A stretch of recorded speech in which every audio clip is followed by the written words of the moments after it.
Hello everyone and welcome back. इस कड़ाके की ठंडी में आपके वहाँ के मौसम का हाल क्या है, कमेंट करके ज़रूर बताना। यहाँ पर टेम्परेचर बहुत ही डाउन जा रहा है। अभी जाके ना थोड़ा सा राइज अप होता हुआ मुझे दिख रहा है टेम्परेचर।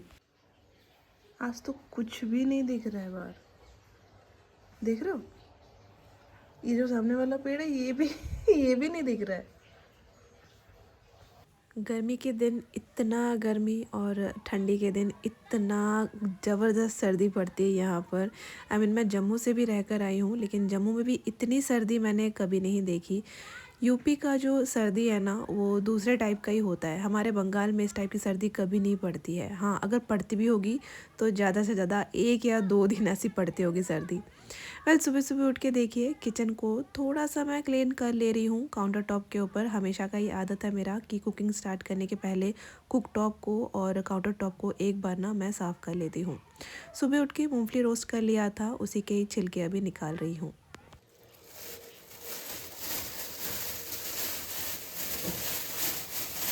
छत पे जाके मूंगफली के छिलके झाड़ने की अभी हिम्मत बिल्कुल नहीं हो रही है। कहते हैं ना, जैसा सिचुएशन है उसी के अकॉर्डिंग अपने आप को ढालना पड़ता है। एंड सिचुएशन के अकॉर्डिंग ना नए तौर तरीके हम लोग सीख ही जाते हैं। यही तो ह्यूमन नेचर होता है।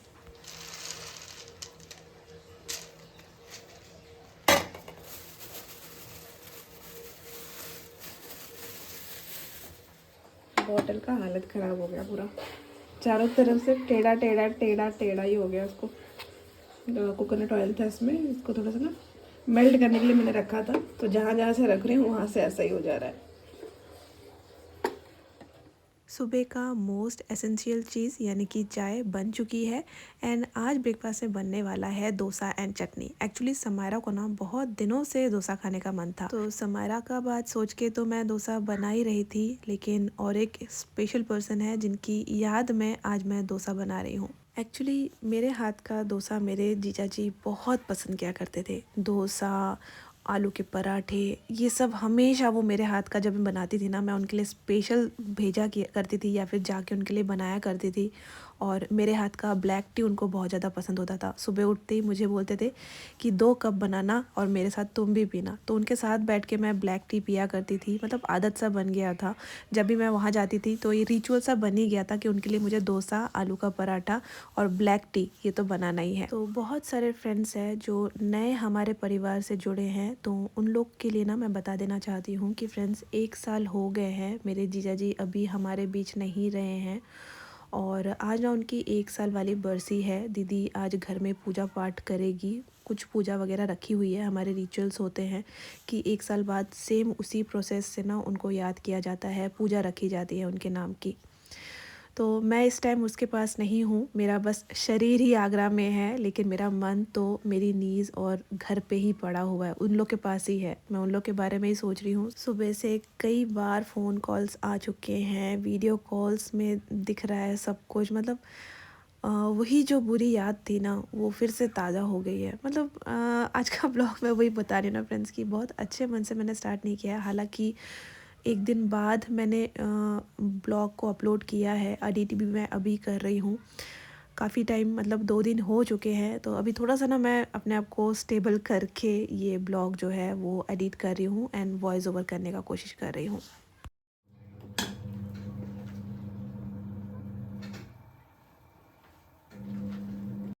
सुबह सुबह उठ के मशीन लगा दिया था मैंने, इसलिए बैकग्राउंड में ना मशीन चलने का आवाज़ भी आपको आ ही गया होगा। कुकिंग भी चल रही है, side by side counter top को मैं क्लियर भी करती जा रही हूँ। संजू सबसे पहले ऑफिस के लिए निकलेंगे एंड आजकल ना वो वेट कंट्रोल करने का थोड़ा कोशिश कर रहे हैं, तो मेरे ज़िद के कारण ना वो ब्रेकफास्ट में कुछ लेते हैं। नहीं तो सुबह सुबह सिर्फ बोलते हैं कुछ मत बनाया करो, 1 कप चाय दे देना, बस वही काफ़ी है। लेकिन मेरे ज़िद के कारण वो थोड़ा बहुत ब्रेकफास्ट लेते हैं। मैं सोचती हूँ कि ऑफिस जाने के बाद पता नहीं उनको भूख लगेगा क्या होगा, तो अपनी तसल्ली के लिए मैं 1 रोटी या 1 डोसा, 2 डोसा मैं उनको खिला कर ही भेजती हूँ।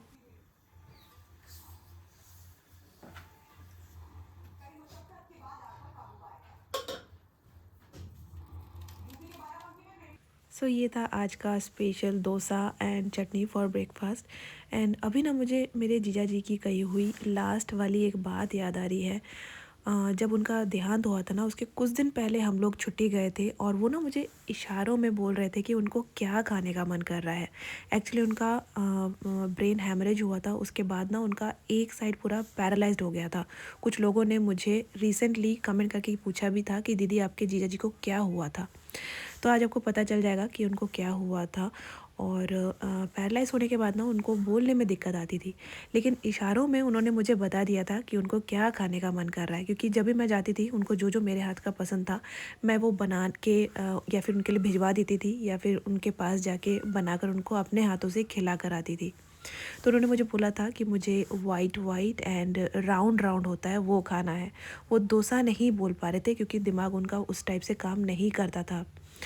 तो मैं समझ तो गई कि वो डोसा खाने का बात कर रहे हैं। एंड जब उनका श्राद्ध रखा गया था तो मुझे याद है जो जो उनको मेरे हाथ का खाने का पसंद था। एक्चुअली फैमिली में हम लोग जो जो थे, जिनके जिनके हाथ का उन्हें खाना पसंद था, क्योंकि वो बहुत ज़्यादा खाने के शौकीन थे।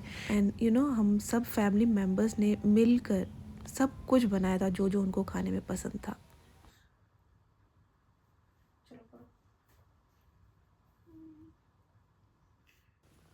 सबसे ज़्यादा इम्पॉर्टेंट मेरे लिए समायरा का स्टडीज़ ही होता है। मेरा घर का काम एक तरफ एंड समायरा के स्टडीज़ एक तरफ। तो अभी कुछ दिन बाद उसके स्कूल वैसे खुल जाएंगे, लेकिन इतनी ज़्यादा सर्दी पड़ रही है, मेरे ख्याल से इस बार भी ऑनलाइन क्लास स्टार्ट होंगे। वैसे भी कोई मैसेज आया तो नहीं है स्कूल से, लेकिन 2 दिन बाद पता ही चल जाएगा। तो यहाँ पर देखिए, घर से आने के बाद ना ट्रॉली वगैरह मुझे इस बार कवर करना था, क्योंकि जिस टाइम हमने ट्रॉली निकाला था ना इस बार, उस टाइम इसके ऊपर बहुत ज़्यादा डस्ट थे। एंड मैं हमेशा सोच ही रही थी कि इसका जो प्लास्टिक है उसको निकाल के इसको मैं कवर करूँगी, लेकिन प्लास्टिक शायद मैंने ना इसको ख़रीदने के बाद संभाल के रखा नहीं था, या जहाँ भी रखा है वो वहीं पर ही अच्छे से रखा हुआ है, मुझे मिल नहीं रहा है। तो मैंने क्या किया ना, यहाँ पर जुगाड़ लगाया। एक देखिए, मेरा जो पुराना एक स्ट्रेचेबल एक टी शर्ट था जो बहुत ज़्यादा ही स्ट्रेच हो गया था, वो पहन के अभी कोई फ़ायदा था नहीं। तो मैंने सोचा क्यों ना उसको ना इस ट्रॉली को ढकने में काम लगाऊं। ऊपर का पोर्शन खाली था, तो एक कपड़े का टुकड़ा से ना मैंने उस पोर्शन को, यानी कि जिस तरफ से नेक हमारा निकलता है, उस पोर्शन को भी कवर कर दिया। तो ये देखिए, इतना प्यारा लग रहा था ना इसका कवर। मुझे तो ऐसा लग रहा था कि काश इस टाइप का, इसी कलर का कोई ट्रॉली कभी मुझे मिलता तो मैं ज़रूर खरीदती।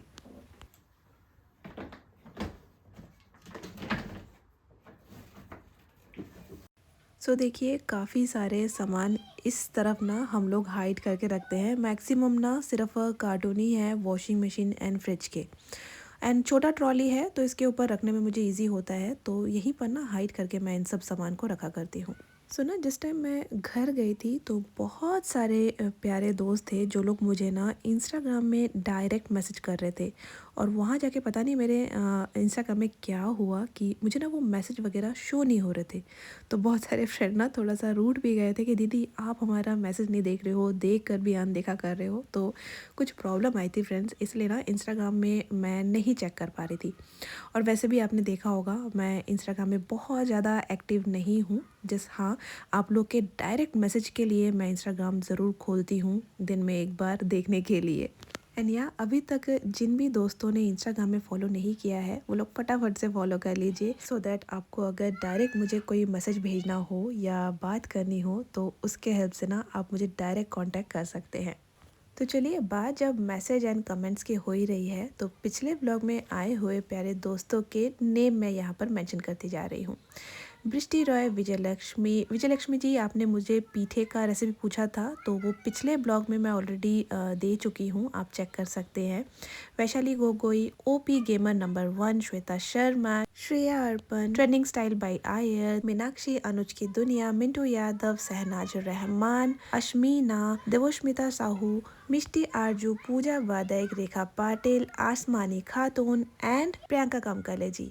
मैक्सिमम दोस्तों ने पीठे की रेसिपी पूछा है। तो देखिए फ्रेंड्स, ठंडी का मौसम है, पीठे मैं सोच रही हूँ और भी कुछ रेसिपीज़ आपके साथ शेयर करूँ, तो इसके लिए आने वाले ब्लॉग्स पे बिल्कुल नज़र रखिएगा। बीच बीच में मैं कोई कोई रेसिपी आपके साथ पीठे वाला स्पेशली शेयर करती रहूँगी।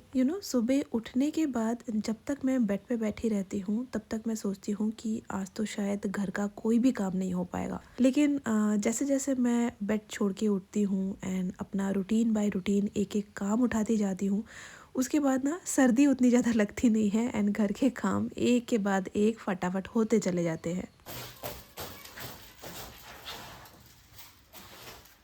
आपके घर में आया लोहड़ी वाला प्रसाद? मेरे घर में तो भर भर के आया है, क्योंकि संजू के यूनिट में भी ना लोहड़ी मनाई गई थी। एंड लोहड़ी में इस टाइप का मूंगफली और तिल का एक ना मीठा एक चीज़ देते हैं। तो मेरे घर में ना अभी वही सब टाइम पास के लिए ना हम लोग खा रहे हैं चलते फिरते। हमेशा से ही ना अपने साथ बहुत सारे प्लांट मैं लेकर आती हूँ, लेकिन इस बार ही ना अपने आप को कंट्रोल किया था, क्योंकि मुझे पता था कोलकाता एंड आगरा का दो अलग अलग वेदर कंडीशन है। तो जितने भी प्लांट्स मैं लाई हूँ बहुत ही संभल के मैं उसको केयर कर रही हूँ इस बार, सो दैट ना वो लोग मेरा साथ छोड़ के ना जाए और इस वेदर कंडीशन में वो अच्छे से टिक पाए। इस बार आने के टाइम पापा ने देखिए गार्डन से ना कुछ हल्दी उठा के दिए थे। कुछ हल्दी तो मैं कच्चा कच्चा लेने वाली हूँ खाली पेट, एंड कुछ हल्दी मैं सोच रही हूँ ना ऊपर छत पे किसी टब में ना या गमले में थोड़ा सा लगाऊँ, सो दैट ना मुझे घर बैठे ना अच्छा सा हल्दी मिलता रहे। लेकिन मुझे डर इस बात का भी है कि बंदर कहीं हल्दी भी निकाल के ना खा ले, क्योंकि मैंने देखा है प्लांट्स को नुकसान पहुँचाने के लिए ना जड़ उसका उखाड़ते हैं एंड जड़ों को ही खाते हैं। सो यहाँ देखिए घर का ऑलमोस्ट काम यहाँ पर डन हो ही गया है। मेरा सुबह का यही रहता है, सबसे पहले तो मैं घर को अच्छे से ऑर्गेनाइज़ करती हूँ। डस्टिंग वगैरह अगर करना होता है तो वो कर लिया करती हूँ। उसके बाद मैं घर का अच्छे से झाड़ू लगा लिया करती हूँ, एंड लास्ट में बारी आती है पोछा की। पोछा भी मैं रोज़ नहीं लगाती हूँ, क्योंकि मेरा घर उस तरीके से गंदा होता नहीं है। हर अल्टरनेटिव डेज़ पर ही मैं पोछा लगाया करती हूँ। सो क्योंकि आज मुझे पोछा लगाना था तो झाड़ू लगाने के पहले ही ना मैंने यहाँ पर से जो कारपेट है उसको अच्छे से फोल्ड करके हटा लिया था।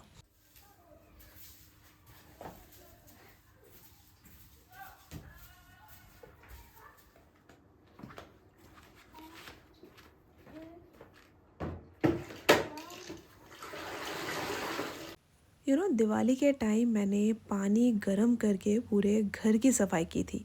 और मैं ये सोच रही हूँ ना कि अभी से ना एक आदत बना ही लूँगी कि हफ्ते में 1 या 2 दिन पानी गरम करके अच्छे से ना पानी गरम करके उसमें थोड़ा सा डिटर्जेंट डाल के पूरे घर की सफाई करूँगी। जैसे कि आज ही देख लीजिए, छुट्टी से आने के बाद नॉर्मली पोछा तो घर पे लगा ही था, लेकिन आज मैं सोच रही हूँ थोड़ा सा ना गर्म पानी से पूरे घर की जो पोछा है वो मैं कर लूँ। पानी में सिर्फ़ और सिर्फ मैंने थोड़ा सा डिटर्जेंट ही डाला है, और इसके बाद ना इस पानी को चेंज करने के बाद जो दूसरा सेट वाला मैं पानी लूँगी उसमें मैंने थोड़ा सा ना फिनाइल मिलाकर इस सारे रूम को एक्चुअली अच्छे से क्लीन कर लिया था। अभी जाके पंखा वंखा चलाने के बाद थोड़ा सा रूम सूख गया है, तो जितने भी रग एंड कारपेट वगैरह थे वो मैं अभी बिछा दे रही हूँ।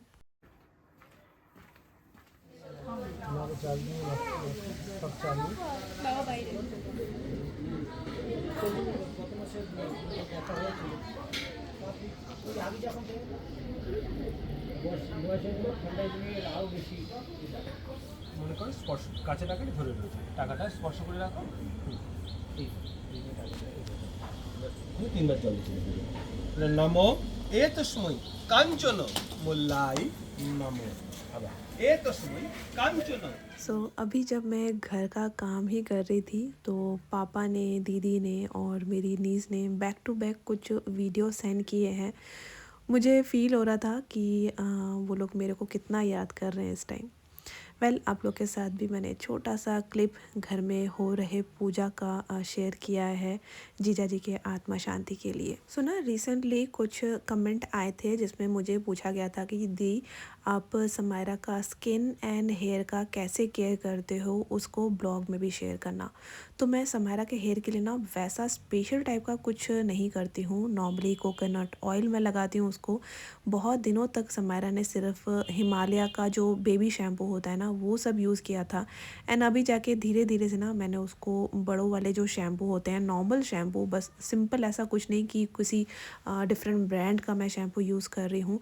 नॉर्मल हम लोग जो शैम्पू यूज़ करते हैं वैसा ही शैम्पू से मैं यूज़ करा रही हूँ। एंड इसके अलावा मैं समायरा के हेयर एंड स्किन के लिए वैसा कुछ स्पेशल नहीं करती हूँ। उसके black natural long straight hair हैं जो कि मेरे से ही नेचुरली उसे मिले हैं, एंड मुझे मेरी मम्मा एंड नानी से मिले हैं। हमारे घर में देखिए अभी प्रसाद आया है, मेरी एक साउथ इंडियन फ्रेंड है उनके घर से, और केले के पत्ते में ऐसा प्रसाद देके कितना अच्छा लगता है।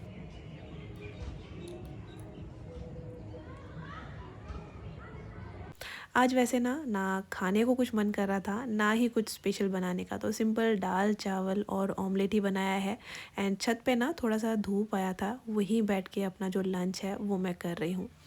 पीछे कपड़े थोड़े बहुत जो हल्के फुल्के से थे वो सूख गए हैं एंड बाकी को मुझे लग रहा है अंदर जो तार लगा है ना उसके ऊपर डालना ही पड़ेगा। आई रियली होप फ्रेंड्स कि आज का ब्लॉग भी आपने बहुत ही इन्जॉय किया होगा। फिर मिलेंगे बहुत ही जल्द एक और नए ब्लॉग के साथ। तब तक के लिए bye, take care and thanks for watching.